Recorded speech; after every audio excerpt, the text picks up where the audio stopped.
we'll guide you through how to create AutoCAD title block. Quick disclaimer, skipping this single step will affect your final result, so you need to follow this step-by-step guide carefully. If this guide helpful, don't forget to like and subscribe. First, don't forget to comment if you still need our help or want to ask something, and we will reach you as soon as possible. Second, begin by clicking the AutoCAD icon to launch the application and wait until it fully loads. Next, create a new drawing by clicking New, or open an existing drawing where you want to add a title block. Switch to the Layout tab at the bottom of the drawing window, such as Layout 1 or Layout 2. Right-click the selected Layout tab and choose Page Setup Manager.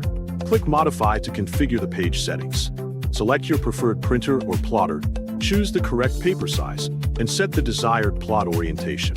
Click OK, then click Close to apply the settings. On the Insert tab, click Block, Insert, or type Insert in the command line and press Enter. Browse to the default AutoCAD title block templates by navigating to the folder shown in this video. Select the title block or sheet template that matches your required paper size, then click Open.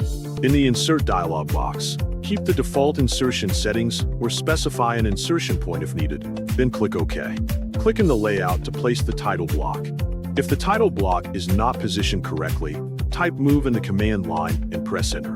Select the title block, press Enter, specify a base point, and click the new location. If the size needs adjustment, type Scale, select the title block, specify a base point, and enter the required scale factor.